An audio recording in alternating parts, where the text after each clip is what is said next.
Isa na namang umaga na puno ng pag-asa mula sa salita ng Diyos.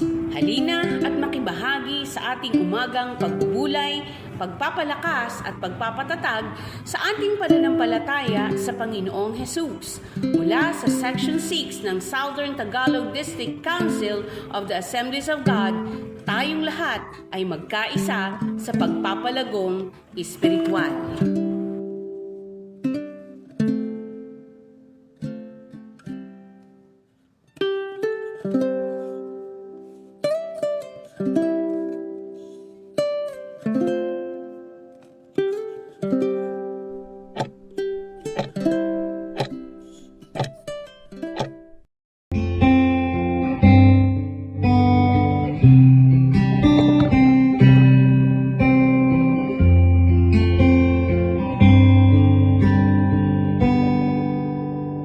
Awitin ko man lahat ng awit sa mundo ay di kayang ilaraman ng kadakilaan mo. Kulang ang lahat ng tulad, kulang maging mga salita upang ihayag ang kabutihan mo. Wala kang katulad, wala nang higit sa'yo. Praise the Lord! Magandang umaga po sa inyong lahat, mga kapatid. Salamat sa Diyos pagkat muli tayo ay magbubulay-bulay ng kanyang salita. Ang title po ng ating pagbubulayan ngayon ay Buhay na puno ng papuri at pagpapalago. Ito po ay sa Gawa 2:47 na ang sabi ay ganito: Nagpupuri sila sa Diyos at kinalulugdan rin sila ng lahat ng tao, at bawat araw ay inidagdag sa kanila ng Panginoon ang mga inililigtas. Mga kapatid, muli magandang araw sa ating lahat. Ngayong umaga, dadalhin natin ang salita ng Diyos sa Aklat ng Gawa, Kabanata 2, talatang 47. Palagi silang nagpupuri sa Diyos. Nagustuhan sila ng lahat ng tao araw-araw. Ay idinaragdag sa kanila ng Panginoon ang mga taong kanyang iniligtas. Mga kapatid, ito po ang larawan ng unang iglesia. Isang iglesyang hindi pa marangya, wala pang malalaking gusali, wala pang makabagong programa, pero kahit simple, ito'y puno ng kapangyarihan ng Diyos. Ngayong umaga, ating pag-aralan ang tatlong mahalagang katangian na naging sekreto ng paglago ng unang iglesia. Una, buhay na punong-puno ng papuri sa Diyos. Ikalawa, pamumuhay na kaaya-aya sa tao. At isang iglesyang pinalago mismo ng Panginoon. Ito po yung ating pagbubulayan ngayon. 3 puntos na makikita natin sa talatang ating binasa. Tingnan po natin. Sabi doon sa talata na ating binasa, palagi silang nagpupuri sa Diyos. Nang ibig sabihin, isang pamayanang punong-puno ng papuri sa Diyos. Mga kapatid, hindi lamang tuwing linggo ang kanilang papuri. Hindi lang kapag may magandang nangyayari, kundi palagi. Ibig sabihin, sa bawat araw, sa bawat sitwasyon, patuloy nilang pinararangalan ang Diyos. Sabi nga ng 1 Thessalonica chapter 5 verse 18, sa lahat ng bagay ay magpasalamat kayo sapagkat ito ang kalooban ng Diyos para sa inyo sa inyong pakikipag-isa kay Kristo Jesus. Tandaan po natin, ang papuri ay hindi nakadepende sa ating nararamdaman, kundi kung sino ang Diyos. Kapag puno tayo ng papuri, kahit nasa gitna ng problema, magiging liwanag tayo sa iba.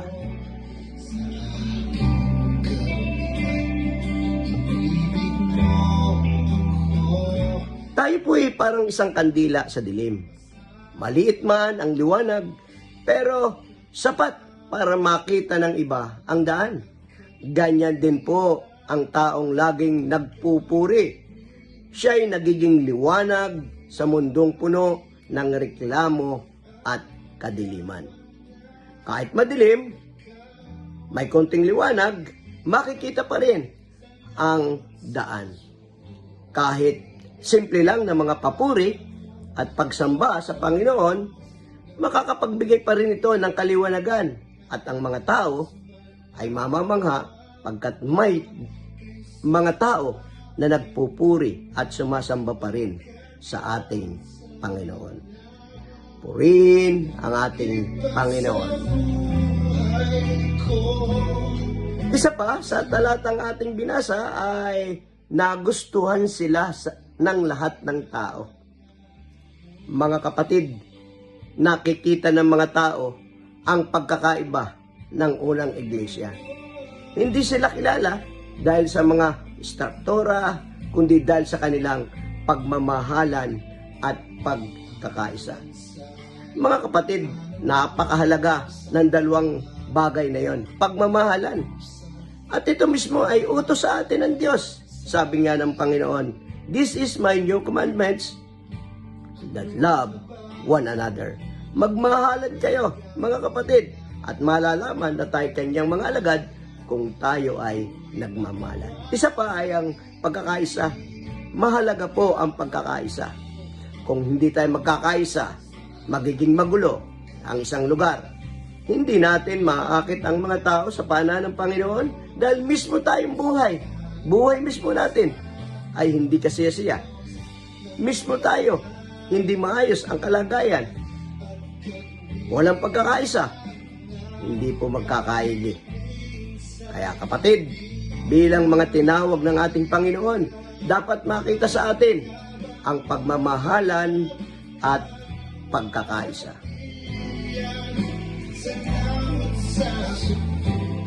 Sabi nga ng 1 Peter chapter 3 verse 8, "Kayong lahat na nagmamahalan, magpakita kayo ng malasakit at maging mapagpakumbaba." Salamat sa Panginoon. Ito'y mga bagay na dapat nating makita at malaman. Na sabi dito sa 1 Peter chapter 3 verse 8, "Kayong lahat ay magmahalan." Pakita natin sa mundo na ang mga kapatiran, ang mga binago ni Kristo, ang mga tinawag ni Kristo ay may iisang espiritu. Ito ay nagmamahalan, nagmamalasakitan at nagpapakumbaba. Tandaan natin mga kapatid, kapag ang simbahan ay puno ng pagmamahalan, hindi lang miyembro ang naakit, kundi pati mga taong nasa labas. Isipin po ang isang tahanan na puno ng away. Ang bata ay ayaw umuwi sa ganong tahanan. Pero kung ang tahanan ay puno ng pagmamahalan, kahit ang bisita ay ayaw umalis. Ganito rin ang iglesia. Kapag nakikita ang tunay na pagmamahalan, gusto ng mga tao na maging bahagi nito. Kaya napakahalaga bilang mga Kristiyano na mayroong pagmamahalan, nagmamalasakit at nagpapakumbaba sa isa't isa. Purihin ang ating Panginoon. Ikatlo ay yung talata, araw-araw ay idinaragdag sa kanila ng Panginoon ang mga taong kanyang inililigtas. Mga kapatid, maliwanag po dito. Hindi tao, hindi pastor, hindi programa ang nagpapalago ng iglesia. Ang Panginoon mismo ang nagdadagdag. Hindi dahil si pastor ay magaling, hindi dahil sa magaganda ang mga programa. Hindi po yun. Ang nagdadagdag ng kaluluwa ay ang ating Panginoon. Siya mismo ang naglalagay ng mga tao upang ating siyang alagaan. Sabi nga ng 1 Corinthians chapter 3 verse 6, ako ako ang nagtanim, si Apollos ang nagdilig, ngunit ang Diyos ang nagpalago. Kapatid, tanda natin, tayo ay kasamkapan lamang.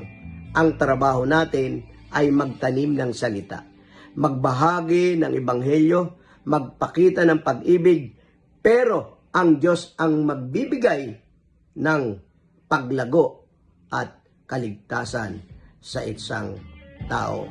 Kaya nga mga kapatid, huwag kayong makontento na tayo lang ang ligtas. Gamitin tayo ng Diyos upang marami pa ang madala kay Kristo. Huwag nating hayaang matapos ang isang linggo nang hindi man lang tayo makapagbabahagi ng kabutihan ng Diyos sa isang tao. Amen. Purihin ang ating Panginoon. Muli, sa ating pangbukas, balikan natin ang tatlong katangian ng unang iglesia. Laging nagpupuri sa Diyos. Namumuhay ng kaya-aya at may pagmamahal. At ang Diyos mismo ang nagdadagdag ng paglago. Mga kapatid, ito rin ang nais ng Panginoon sa ating iglesia ngayon. Kung tayo nananatili sa papuri, pagmamahalan, pagbabahagi ng ebanghelyo, makikita natin ang kamay ng Diyos na kumikilos at araw-araw magdadagdag ng kaluluwa sa kanyang kaharian. Purihin ang ating Panginoon.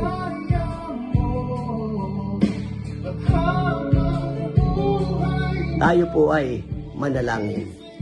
Amang Diyos na makapangyarihan, kami po ay nagpapasalamat sa iyong salita. Ngayong araw, salamat sa paalala ng unang iglesia ay lumalago, hindi dahil sa kanila, kundi dahil sa iyo. Turuan mo kaming mamuhay ng puno ng papuri at pasasalamat. Gawin mo kaming iglesia na puno ng pagmamahalan at pagkakaisa upang makita ng iba ang iyong kabutihan sa aming pamumuhay. At Panginoon, ikaw nawa ang magdagdag ng mga kaluluwang magliligtas sa aming piling araw-araw. Naway magawit mo kami bilang kasangkapan para sa iyong kaluwalhatian. Ito po ang aming panalangin sa pangalan ng aming Panginoong Kristo. Amen. Amen. Amen. Amen.